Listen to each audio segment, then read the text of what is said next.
It is time for us to begin this morning, so you'll want to open up your Bibles to the book of Acts in the 23rd chapter, Acts chapter 23. We'll be reading and considering and reflecting upon the text in just a moment.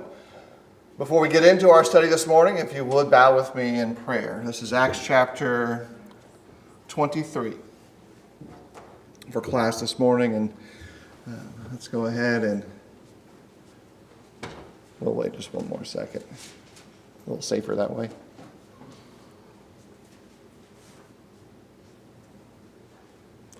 Let's pray.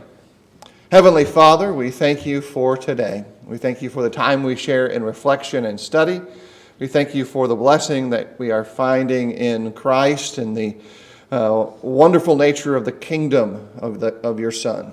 Help us as students today to listen well, to ask good questions of ourselves, to pay attention to the message left for us, and to grow our faith. This is our prayer in your Son's name. Amen. All right, so we've got a lot of stuff that we can kind of pay attention to today. We're looking at the series of many trials, small trials that Paul goes through in this latter part of his life. In particular today, we're going to make note of how they match or line up to the sequence in the trials of Jesus as he went before various authorities. Then there's some literary connections that I would suggest are valuable enough to pay attention to that might help at least on two levels. One, to remember things. That's primarily for me at least, when I see these literary repeats, they help for memory. I can remember it better if I know it's tied to another story, and I could kind of latch it in my brain and say that story is like this story, and so now I remember both of them better. But also, at times, you can tell that these are crafted in a way to make us think of the prior story, or to make us think of the current story in a connected way. So we'll pay attention to that too. Remember, this is a culmination of events taking place here, where by inspiration, Paul had already been told that this, to a certain degree, was going to be his future, in that he would be carried in chains, that he would go through some level of a crucible like this, that he would do so going through Jerusalem, and potentially a picture of Rome is on the table as well. And we know that the disciples, at times, had two different opinions about it. Some disciples brought him this knowledge. Others, with the revelation of this reality, were trying at times to convince Paul to avoid it. By the time he got to Jerusalem, the tables had been set up for the opportunities in the future, and Paul is willingly engaging in public activity with a first layer goal to reconcile Jews and disciples of Jesus in the community there in Jerusalem. Surrounding that, you had civil unrest.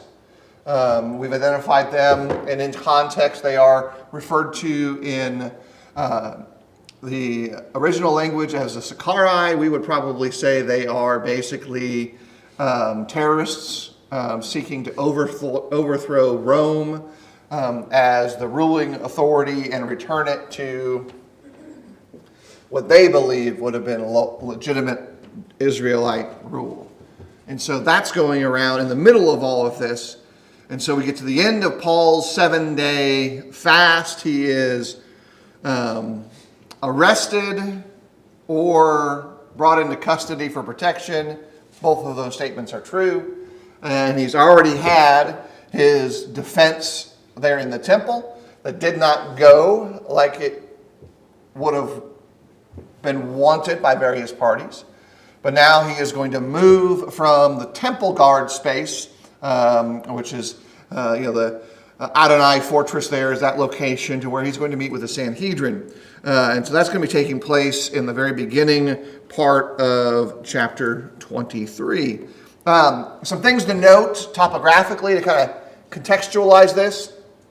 there are three possible locations for what would be taking place next for Paul in this area. And it's very common for governmental buildings to also be residences, and there's sites around the temple that say, well, this may have been the place. And so these are things that we're recognizing, and they intersect what is called the Via Dolorosa, which is the route that Jesus likely could have taken throughout his trial, crucifixion, and eventual death and then resurrection. And so these are all layered over the top of each other. Same community, same people, in some of these instances, same physical locations. And so kind of keep in the back of your mind that Paul is walking the same ground that Jesus would have walked through part of his own experiences. And so that should change the mood. It should be more somber in some ways to a degree. Let's start, though, by reading together. And maybe I'll get a voluntold. I'll voluntold Norris, if you will, to read for us. And so, Norris, could you read just the first 10 verses of chapter 23? That's for our reading today. Start chapter 1. 23 verses 1 through 10. Then Paul looked earnestly at the council and said, Men and brethren, I have lived in all good conscience before God until this day. And the high priest Ananias commanded those who stood by him to strike him on the mouth.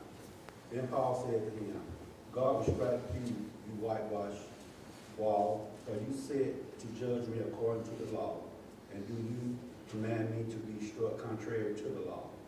And those who stood by said, Do you revile God's high priest? Then Paul said, I do not know, brethren, that he was the high priest, for it is written, You shall not speak evil of the ruler or your people. But when Paul perceived that one part was Sadducees and the other Pharisees, he cried out in the council, Men and brethren, I am a Pharisee, the son of a Pharisee, concerning the hope and resurrection of the dead. I am being judged. And when he had said this, a dissension arose between the Pharisees and the Sadducees, and the assembly was divided. The Sadducees say that there is no resurrection and no angel or spirit, but the Pharisees confess both. Then there arose a loud outcry, and the scribes of the Pharisee party rose and protested, saying, We find no evil in this man, but if a spirit or an angel has spoken to him, let us not fight against God. Now when there arose a great dissension, the commander, fearing lest Paul might be pulled to pieces by them, commanded the soldiers to go down and take him by force from among them and bring him to the barracks. Let's pause for a second and play a little word game. You guys probably used to do this when you were in school years ago. And you get the teacher would get on the wall and the whiteboard and say, hey, what did you notice in those 10 verses? Anything interesting? And they just start throwing it out on the wall. So anything come at you surprising, or things that you're reading through this time you hadn't paid attention to before? Bits and pieces that might be important to you? By the way, I do this all the time. When I'm reading through something, I stop, I get my little notepad out, and I didn't notice that before, or that seems interesting. And so you get to join in me in the process I use to kind of read through the text. What's interesting? I'll give you one that was really interesting to me that I noticed a couple of years ago that now I always make note of when I read it now, is that Paul did not know who the high priest was. It says it very explicitly, but it's easy to kind of walk over it and go. But that helps us kind of frame one key detail. From the time that Paul left Judaism and left his involvement with the Sanhedrin, because these are the same people who had given him letters, there's been enough turnover that they don't know each other, at least in the leadership capacity. He doesn't know that this guy is the high priest. We don't even know how he knows that there are Pharisees and Sadducees present, because he just says he knows. He discerned that. That's two things that are kind of interesting. What else? Anything else jump out at you as a careful, small detail? Rich? The high priest didn't like the way that Paul was looking at him. Oh yeah, like there's a sense in the way that Luke records this for us, where it's Paul's gaze is earnest. Multiple translations use that phrase, where he is intent with a sense of genuineness. High priest, on the other hand, says, I don't like the way you're looking at me. There's a sense of the opposite response for the high priest. Bobby? Isn't the high priest dressed different from the rest of the priests? In ceremonial context, absolutely. There would have been difference in attire when they were offering sacrifices. That was not a permanent clothing mandate, though. It was when they go to do their work. And so we have to understand that there is a limitation on Paul's ability to determine who's who. Now, there's two reasons for that. I've already given one, right? That is, he just doesn't know who it is. What's another reason Paul may not be able to figure out who's who? Because they changed the high priest. They would choose who they wanted to be high priest. Right. And Bobby said that part of it, maybe they don't have any indication. But remember, how does Paul have to sign his letters sometimes? See how large it is.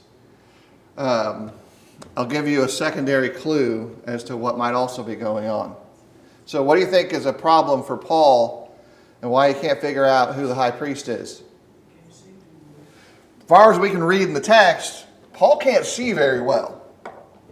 That's why that terminology is used. That's why he says, hey, you see with what large, I signed this in my own hand. Someone else wrote this, I'm signing it. Even though Paul, earlier in life, wanted books brought to him. So there's some aspects, plus his hard life, beaten, shipwrecked. His physical body is kind of moving towards its end of things. You wouldn't say Paul's blind, because his sight had been restored to him from the road, so he was blinded, but then he wasn't. But he doesn't have great vision. So you have a change of priest, inability to identify it, and his own physical limitations, and doesn't know that. That also changes one more detail. It seems that nobody in the Sanhedrin knows Paul or is willing to admit that they know Paul. I think that's important. Like, it's either of those possibilities. And there's some other texts that talk about it. Even some folks that would suggest that Paul's thorn in his side might have been related to his vision as well.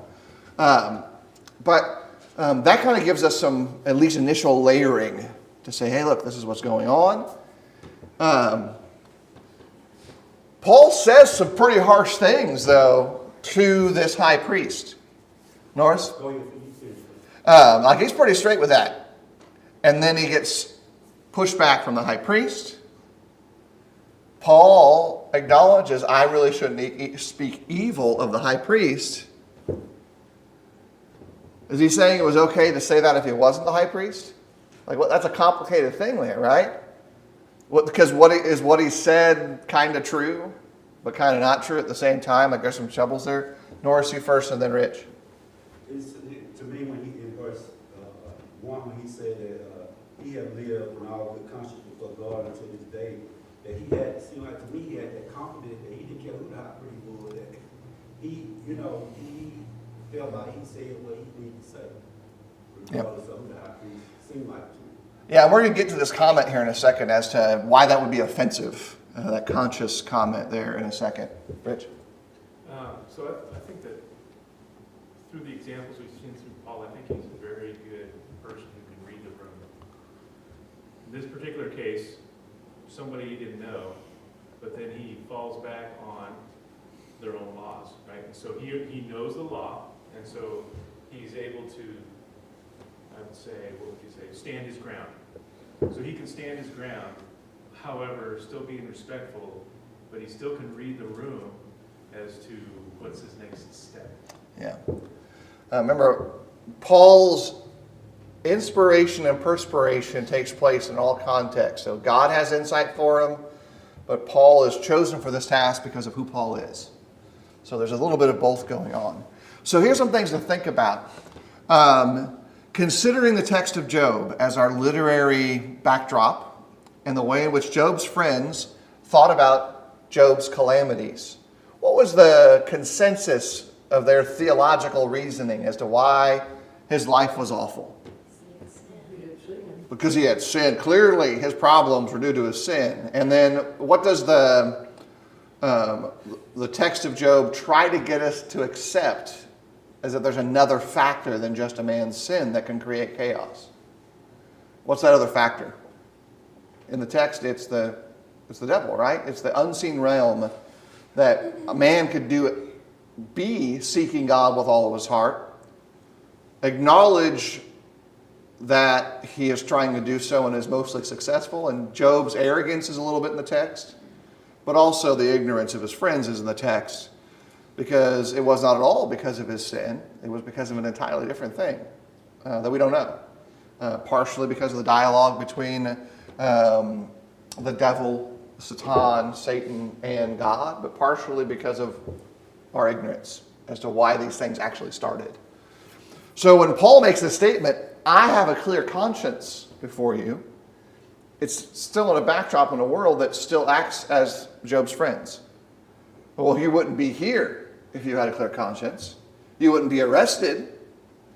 And you'd still be doing the thing we told you to do, which was to go out and persecute those of the way. That's part of it. Also, consider the trial of Jesus and who is getting blamed directly for the crucifixion of the Christ. In the preaching of the disciples on Pentecost, who was the blame? The Jews who were present. We got to be really precise with that. It was not all Jews all time everywhere. It was you crucified him, you who were present today listening to that preaching. Which would have, by at least implication, included the high priest, the Sanhedrin people. Like they would have been part of that herd because they were doing these same things. So I'm going to go ahead and put this up there. We'll talk about this later, but you can begin to kind of see these sequences lay out. And so don't get distracted. If you guys start staring at this too much, that's it. You guys are not paying, you guys are too sucked into all the words. All the wait for it. It's like a surprise tease. But begin to see these series of things lay themselves out where some of the statements that Paul makes are hinting back towards commonly known entities of the trial of the Christ, the resurrection, the turmoil afterwards, the preaching of the apostles in Jerusalem, Paul's own work outside of Jerusalem. These are all kind of bubbling on the surface. And then, here in this text, there's a nice little interplay. Jesus is struck and stays silent. Paul is struck and speaks out. And he uses a metaphor, a whitewashed wall that comes from Ezekiel 13. In that text, this is the subtle dig that you may not get outside of the culture. In that text right there, it's God denouncing a false prophet for misleading the people with comforting announcements of peace at a time when there is no peace. And so we know in our own language and culture when somebody makes a statement that actually stings a little bit deeper, where someone outside of our culture doesn't even begin to understand that that thing is a thing. I'll use this illustration from my childhood. If someone, let's see if you guys know this. If a coach told you that they had seen better hands on a digital clock, what are they trying to tell you? That means you can't catch the ball, right? You got better hands on a digital clock, Martin, because they run that route again, all right? But if you don't know what a digital clock is, and you don't know it's an athletic metaphor for catching a ball or a football, then it just sounds weird. Well, that's kind of what we need to see here with this whitewashed wall. And there's a secondary throwback to Jesus himself describing whitewashed tombs, because there's similar word plays being employed there. So Paul's comment is what we would say incendiary. It's like, okay, you're the problem. So that kind of helps us kind of understand. Now, remember, Luke is giving us a synopsis at times, not an inch-by-inch dialogue. So we don't know what everyone else is saying. So some other things go on, and Paul is able to ascertain that this Sanhedrin is divided upon theological premises. And he makes the statement, I am on trial for the resurrection of the dead. And he really kind of appeals to their party problem. This was already a problem. Remember Jesus dealt with this in the first century? Well, whose wife is he? You know, they had this whole series, is she like boom, boom, boom, boom, who is what's going on? Because they were trying to say, there's no resurrection, was their argument, and this is how they had proven it. By the way, as a side note, just every time you see a human going to God with some scenario to try to figure out things, realize that the problem is the man who's made up the scenario. Scenarios never match reality. They don't actually prove anything. They're just invented to create complications. It's always best to deal with the actual reality of a circumstance. That's the only way you're going to figure things out. So his big argument here is, look, it's about the resurrection of the dead. Is that fair? Yes. Yeah, it's an accurate thing, because in a practicality, it is only because of the resurrection of the dead that he listened and heard his Lord. So now let's think about Paul the Pharisee for a second. Because he's looking at them earnestly. He's talking to them as best he could as one of them, because he is. And Pharisees really kind of held to this concept. And so that should help us understand how easy it was for Paul to accept the risen Lord. He already believed in resurrection. Now it was manifested for him in a full manner. And so it actually closed in the loop of his understanding rather than shattering everything.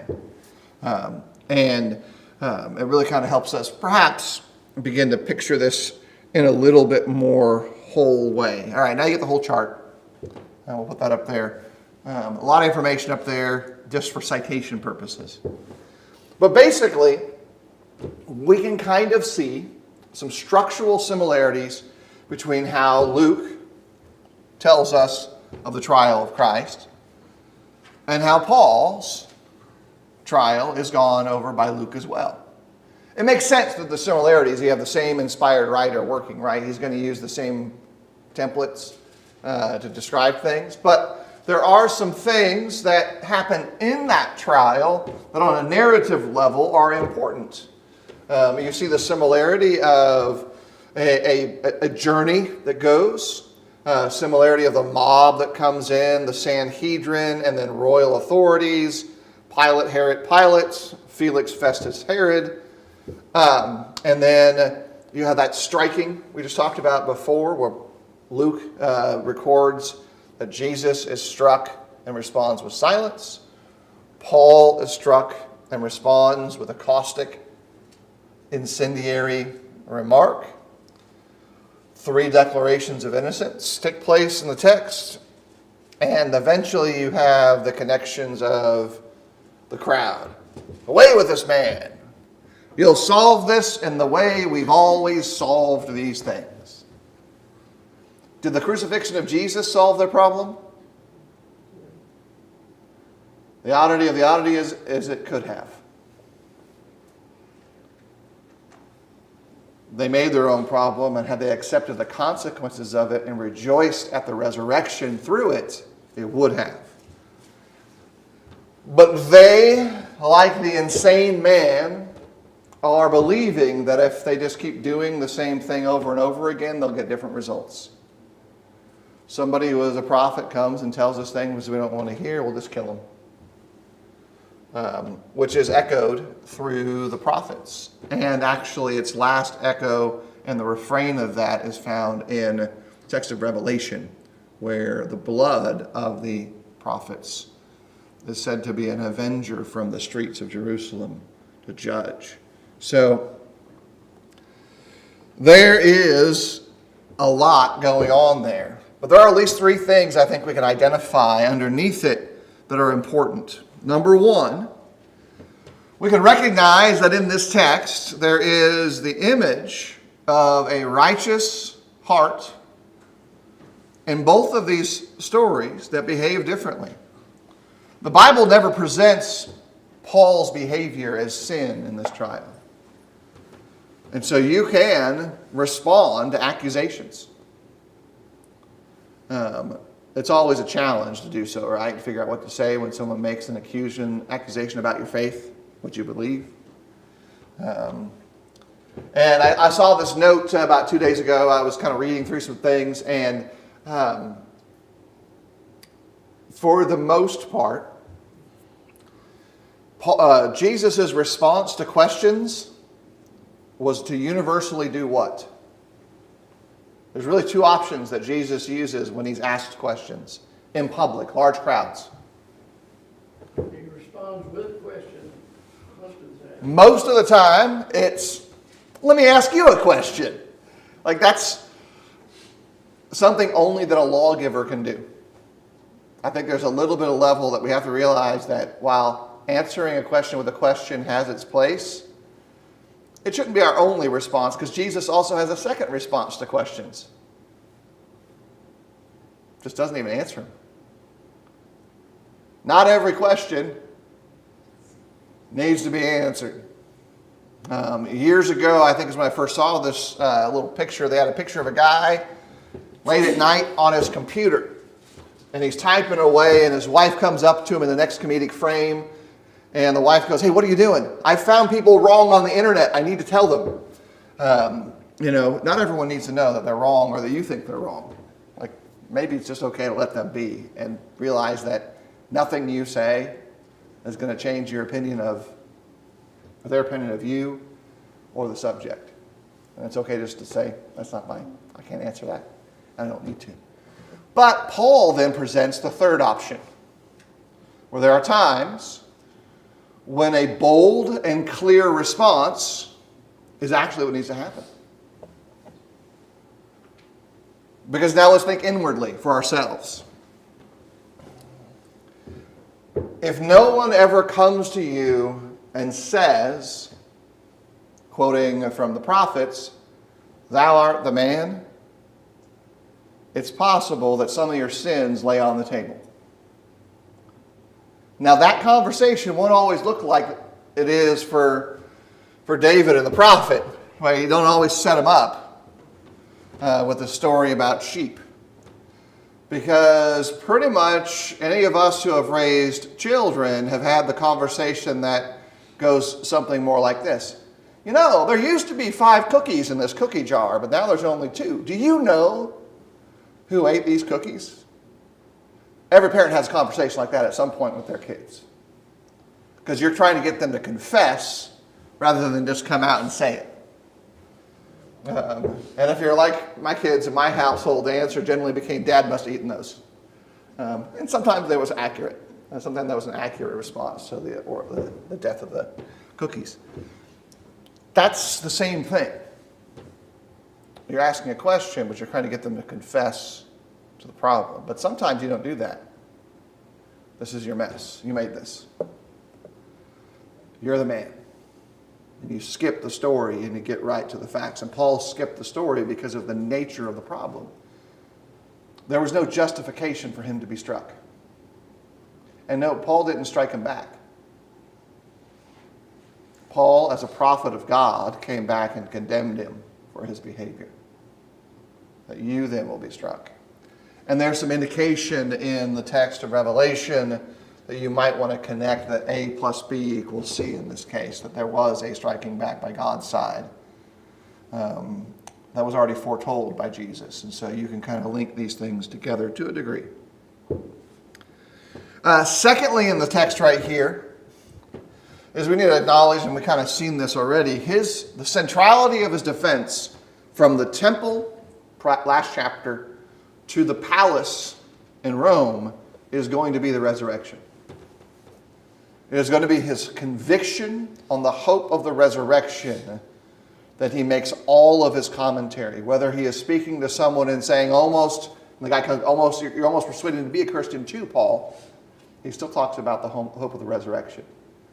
This is, by the way, why I believe, and next Sunday we're going to talk about it in our worship together, the resurrection in particular, that the resurrection is the most significant apologetic for Christianity, period.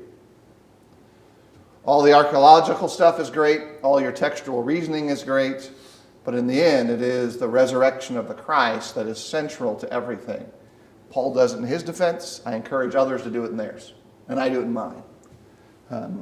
And if you want to tie it together in the text of Peter's writings, to be set for the defense of the gospel is to explain the hope that's within you, and the hope is only there because of the risen Christ. And so there's a centralness to that reality that all of us need to pay attention to. And if you didn't notice it, Paul is indicating with clarity that Jesus' resurrection was a bodily resurrection. That's an important thing, because in the first century and in our century, people still struggle to figure that stuff out. And they at times develop theories and positions residing in the Bible that don't match what Jesus did and what the disciples said, that he was physical when he was raised. And that we too will be, to whatever degree that means, physical as well. And so those are things we kind of have to pay attention to. So that's me talking for a little bit. I've got a little bit more down on the table. But what's your observations here? Have you ever seen this before? Is this new or a repeat? So shake it, is this new? Raise your hand. You've seen this, is this like brand new? Have you heard of it before? That's when you can raise your hand. Right, so this is something important, and there's two reasons why I think it's valuable, like I talked before. One, it helps you remember. Now it's a memory tool. But also, remember there is obvious theological or two passages next to each other. Theology is just having one passage and then another passage and talking about how they connect. Well, that's theology right there. You have two passages talking about two individuals doing, in this case, very similar things. So you pay attention to whether they're the same, but also when they're different. And you start to ponder and think about, why are they different? Well, there's two things going on, and you can kind of catch that. Remember, though, Jesus had often foretold that the manner of death of some would be like his. And Paul had routinely been told that his demise would have some similarities to his Lord. And so that kind of hints us in there. And then there's a third one that's pretty obvious, the same writer. Luke's writing about this by inspiration and perspiration, so it kind of makes sense that he would structure it in a way that kind of repeats. So any thoughts about this? Anything that is it? Before I kind of move on, I'll leave this up here for you for a few seconds. We've got about 5 minutes of one more thing to talk about. A couple things. When you think of Jesus' trial, that's like within 24 hours. Yeah. Versus Paul's over a couple days, right? So just kind of going through that a little bit, I think it's very interesting. And just one other thing. Last week we talked about what's the timeline between when Paul was converted to now. We're talking somewhere between 7 and 15 years. Yeah. So it's quite likely that a lot of these people who were on the Sanhedrin were there when they condemned Christ as well. So I think that's interesting to me because they're basically doing the same thing they did. Yeah, they would have been alive in the culture of Israel during the condemnation of Christ. Obviously, you have a new high priest. None of them seem to know Paul in a way that they're willing to confess him. And we know some of the leaders who were there involving Christ had jumped ship. and join the disciples. We know that some Pharisees, some Sadducees, some Zealots, and some from the ruling council had come to consider Christ their King and their Messiah. So that crowd that would have been most likely to know Paul from his earlier parts of his life is now in a different space. So all of these things then should serve as a way for us to really think. Again, don't also forget, as a side note, these are all on the same dirt paths. You can walk to all of these locations in a day by yourself. Even today, with buildings in the way, you can just still go from spot to spot to spot to hit all of them in one day, no problem. On your feet, and you can get all these same locations. Where this is likely happening, from the fortress where he is captured to the location, likely possibilities for the Sanhedrin, to the very place where Jesus was crucified and the place where he was buried, is under a mile in distance. So we're not talking about huge spaces of ground. There's a text that Paul writes in 2 Corinthians chapter 12 and verse 9, which is one of my favorite small sentences from the epistles. It's entitled, includes this phrase, "My strength is made perfect in weakness." It's in the section where Paul's explaining how he had called for the Lord to alleviate this thorn in the flesh from his life. Now remember, the Paul who calls for this is zealous in service, has engaged in what we would consider the work of miraculous activities of various kinds, has matured his faith, and is convicted that he would be more effective, or at least the pain of whatever it was would be removed if this problem were healed. Now remember, not only Jesus, but the disciples had reached points in their ministry where people were being healed.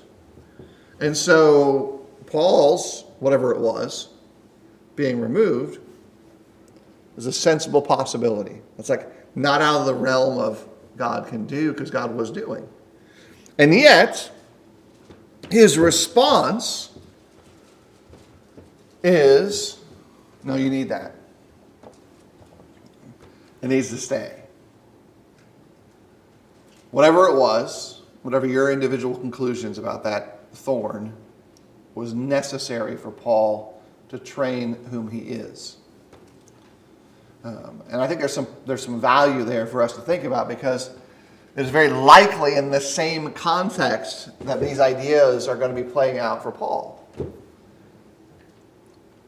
If you accept my kind of conclusion that has something to do with his vision, his ability to see as part of this problem, it does affect this encounter.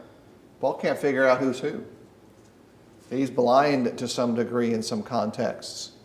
And it is a weakness. As all of us can kind of understand, it limits our abilities to various degrees. And so in this case, I would suggest that perceived weakness lives underneath the true strength of Paul. And it's not his physical prowess. He doesn't fight back with his arms. He doesn't receive that strike and say, "I'm going to knock you out." He condemns him on a spiritual level, because that's the level that Paul was living in. But never resists the Roman authorities nor the Jewish authorities in his captivity. Even though, has he already seen that God will break him out of prison? Chains don't bind him. They're not the things that keep him where he is. Even later he will say, "I would wish that all were like me except for these chains." And yet he never uses his relationship with God to have the chains removed. I think there is something inside of that we have to kind of figure out, that we can be weak and strong at the same time. And that our strength isn't always demonstrated by physical prowess, Sometimes it's simply by our speech, because he spoke pretty fiercely. We would say boldly. And I already said it was very incendiary because of the words that he used. But Paul also accepted the consequences of his speech too. And there was an outcome to that. And I think there's probably something in our own spiritual development that we need to glean from that in very practical ways. There are times that, maybe we don't respond with physical things, but we do make our point clear and precise, and maybe even cut to the bone in ways that are uncomfortable. Knowing that when it's the other way around, when it's someone speaking to us, we don't like it.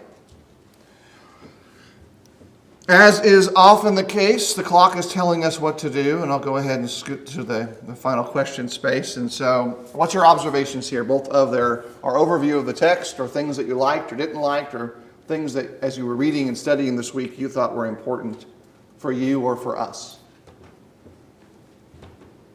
Wes? When difficult things happen in our life, it's a test of our faith, and when we come out of it in the right direction, then our faith is made stronger. Yeah. Just as Paul was made stronger through the difficult life of Christ, told him he would suffer for his name, and he was made strong through that. Yeah, the outcome of this is the continued or ongoing transformation of Paul, which is powerful because he's the one who wrote that text. Paul is still being matured in these experiences. What else? Anything in here you were surprised by or didn't like or didn't know or understand?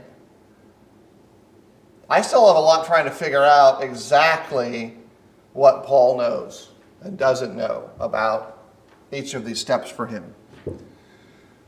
And I say that in light of his apparent high level of confidence. Because for me, the more I know what's going to happen, the more confident I am about things. Like, I know how a car responds, I can drive that car. When I first started driving in cars, I didn't know how they were going to respond. I know how tools work, so I can use them with confidence. When I first started using them, I didn't know what it was going to do. Paul seems to know or behave as one who knows the outcome in ways that I can't see. Bobby? You said he was judging Paul by that law, but I've never seen, I guess they were talking about the Old Testament law. I've never seen anywhere anybody was commanded to be smitten in the mouth. Yeah, there's two sets of laws for Israel. There is the law written in the scriptures, and then they had the rabbinical law underneath that. That would be the practices of the Pharisees, the writings of the Mishnahs, and various of the documents. And I'm going to suggest that it's both of those they're saying is the standard and method that they're using. That's it for our time for class this morning, and so we'll continue moving forward in the text next Sunday as we work our way with Paul towards Rome. Thanks, everybody.